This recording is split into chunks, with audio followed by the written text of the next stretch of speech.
Friends, welcome back to Manthan kitchen. ಇವತ್ತಿನ video ಮೂಲಕ ಕೇವಲ 5 ನಿಮಿಷದೊಳಗಡೆ ಮಾಡಬಹುದಾದಂಥ ಒಂದು ಸ್ನ್ಯಾಕ್ಸ್ ರೆಸಿಪಿ ಮತ್ತು ಹೆಲ್ದಿ ಸ್ನ್ಯಾಕ್ಸ್ ರೆಸಿಪಿ ಉಪ್ಪು ಹುರಿಗಡಲೆ ಮಾಡೋದನ್ನು ತೋರಿಸ್ತಾ ಇದ್ದೀನಿ. ನಮ್ಮ ಚಾನಲ್ ಮಂಥನ್ ಕಿಚನ್ನ ಇನ್ನೂ ಯಾರು ಸಬ್ಸ್ಕ್ರೈಬ್ ಮಾಡ್ಕೊಂಡಿಲ್ಲ, ಪ್ಲೀಸ್ ಸಬ್ಸ್ಕ್ರೈಬ್ ಮಾಡ್ಕೊಳ್ಳಿ ಮತ್ತು ಪಕ್ಕದಲ್ಲಿರುವಂಥ ಬೆಲ್ ಬಟನ್ ಕೂಡ ಪ್ರೆಸ್ ಮಾಡಿ. ಉಪ್ಪು ಹುರಿಗಡಲೆನ ಮಾಡೋಕ್ಕೆ ಮೊದಲು ಕಡಲೆಕಾಳನ್ನ ತೊಳ್ಕೊಬೇಕಾಗತ್ತೆ.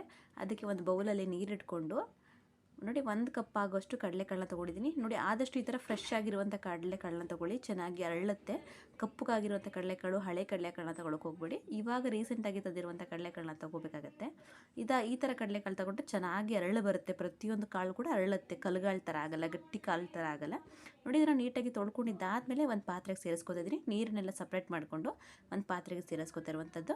ಪಾತ್ರೆಗೆ ಸೇರಿಸ್ಕೊಂಡಿದ್ದಾದಮೇಲೆ ನೋಡಿ ಇದಕ್ಕೆ ಸ್ವಲ್ಪ ಉಪ್ಪನ್ನ ಹಾಕೋತಾ ಇದ್ದೀನಿ. 1 ಚಮಚದಷ್ಟು ಉಪ್ಪನ್ನ ಹಾಕೋತಾ ಇದ್ದೀನಿ. ಈ ಹಂತದಲ್ಲಿ ನಾವು ಉಪ್ಪನ್ನ ಹಾಕೋದ್ರಿಂದ ನಾವು ಕಡಲೆಕಾಳನ್ನ ಹುರಿತೀವಲ್ವ ಉಪ್ಪಲ್ಲಿ, ಆವಾಗ ನೀಟಾಗಿ ಉಪ್ಪು ಹಿಡ್ಕೊಳ್ಳುತ್ತೆ. ನೋಡಿ ಉಪ್ಪನ್ನೆಲ್ಲ ಹಾಕ್ಕೊಂಡಿದ್ದಾದಮೇಲೆ ಒಂದೇ ಒಂದು ಅರ್ಧ ಚಮಚ ಆಗುವಷ್ಟು ನಾನು ಎಣ್ಣೆನ ಹಾಕೋತಾ ಇದ್ದೀನಿ, ನೀಟಾಗಿ ಕೋಟ್ ಆಗಲಿ ಅಂತ ಹೇಳಿ. ಮತ್ತೆ ಎಕ್ಸ್ಟ್ರಾ ನೀರೇನು ಆ್ಯಡ್ ಮಾಡೋದು ಬೇಡ.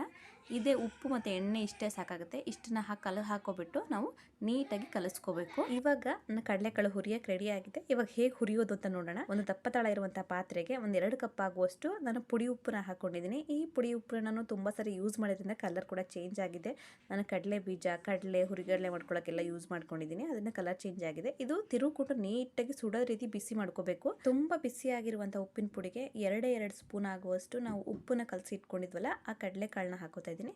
ಕಡಲೆಕಾಳನ್ನ ಹಾಕ್ಕೊಂಡು ಕೈ ಬಿಡದಿರೋ ರೀತಿಯಲ್ಲಿ ತಿರುಗಿಸ್ತಾ ಬರಬೇಕು.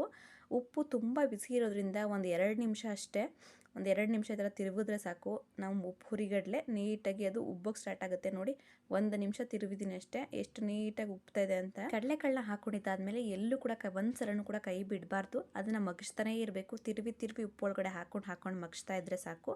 ಈ ರೀತಿ ಉಬ್ಬೋಕ್ಕೆ ಸ್ಟಾರ್ಟ್ ಆದಮೇಲೆ ಒಂದು 10 ರಿಂದ 20 ಸೆಕೆಂಡ್ ಹುರ್ಕೊಳ್ಳಿ ಅಷ್ಟೇ. ಪರ್ಫೆಕ್ಟಾಗಿ ಎಲ್ಲ ಕಾಳು ಉಬ್ಬುತ್ತೆ. ಈ ಥರ ಉಬ್ಬಿದ್ದಾದ್ಮೇಲೆ ಈ ಥರ ಒಂದು ಜಾಲರಿ ತೊಗೊಳ್ಳಿ. ಜಾಲರಿ ತೊಗೊಂಡು ಈ ರೀತಿ ಜರಡಿ ಹಿಡ್ಕೊಂಡ್ರೆ ಆಯಿತು. ನಮಗೆ ಉಪ್ಪಿನ ಪುಡಿ ಏನಿರುತ್ತೆ ಅದೆಲ್ಲ ಕೆಳಗಡೆ ಉಳ್ಕೊಳ್ಳುತ್ತೆ. ಸೇಮ್ ಒಂದು ವಿಧಾನದಲ್ಲೇ ಮತ್ತೆ ಇನ್ನು ಉಳಿದಿರುವಂಥ ಕಾಳುಗಳನ್ನ ಒಂದು 2 ಸ್ಪೂನ್ ಹಾಕ್ಕೊಂಡು ನೀಟಾಗಿ ತಿರುಕೋತಾ ಮಗ್ಸ್ತಾ ನಾವು ಹುರ್ಕೋಬೇಕಾಗತ್ತೆ. ಈ ಉಪ್ಪು ಹುರಿಗಡಲೆನ ಮಾಡೋದು ತುಂಬ ಸುಲಭ. ಒಂದು 5 ರಿಂದ 6 ನಿಮಿಷ ಅಷ್ಟೇ. ನಿಮ್ಗೇನಾದರೂ ಸ್ನ್ಯಾಕ್ಸ್ ತಿನ್ನಬೇಕು ಅನಿಸಿದಾಗ ಈ ಥರ ಉಪ್ಪು ಹುರಿಗಡಲೆನ ಮಾಡಿಕೊಡಿ. ಮಕ್ಕಳು ತುಂಬಾ ಇಷ್ಟ ಆಗುತ್ತೆ. ಏನೇನೋ ಅನ್ಹೆಲ್ದಿ ಪ್ಯಾಕೆಟ್ ಫುಡ್ಗಳನ್ನ ಕೊಡೋ ಬದಲು ಈ ರೀತಿ ಉಪ್ಪು ಹುರಿಗಡಲೆನ ಮಾಡಿಕೊಟ್ರೆ ಅವರು ಕೂಡ ಖುಷಿಯಾಗಿ ಹ್ಯಾಪಿಯಾಗಿ ತಿಂತಾರೆ. ಮತ್ತು ಊಟಕ್ಕೆ ನಂಚ್ಕೊಳ್ಳೋಕ್ಕೂ ಅಷ್ಟೇ ಪರ್ಫೆಕ್ಟ್ ಆಗಿರುತ್ತೆ. ನೀವು ಹೊರಗಡೆ ತೊಗೋಬೋದು, ಬಟ್ ಅದು ಯಾವಾಗ ಮಾಡಿಟ್ಟಿರ್ತಾರೋ ಗೊತ್ತಿಲ್ಲ. ಈ ರೀತಿ ನೀವು ಬಿಸಿಯಾಗಿ ಮಾಡಿಕೊಟ್ರೆ ಎಲ್ಲರಿಗೂ ಖುಷಿ ಆಗುತ್ತೆ, ನಿಮಗೂ ಖುಷಿ ಆಗುತ್ತೆ. ಹೆಲ್ತ್ ಕೂಡ ತುಂಬ ಒಳ್ಳೆಯದು. ಫ್ಯಾಟ್ ಲಾಸ್ ಮಾಡಬೇಕು, ವೆಯ್ಟ್ ಲಾಸ್ ಮಾಡಬೇಕು ಅಂತ ಅಂದ್ಕೊಂಡಿರ್ತಾರಲ್ವ, ಅವ್ರಿಗೆ ಏನಾದರೂ ಸ್ನ್ಯಾಕ್ಸ್ ತಿನ್ನಬೇಕು ಅನಿಸಿದಾಗ ಇದು ಬೆಸ್ಟ್ ಆಪ್ಷನ್ ಅಂತಲೇ ಹೇಳ್ಬೋದು. ನೋಡಿ ಸೇಮ್ ಒಂದು ವಿಧಾನದಲ್ಲಿ ಎಲ್ಲ ಹುರಿಗಳನ್ನ ಕೂಡ ಹುರ್ಕೊಂಡಿದ್ದಾಗಿದೆ.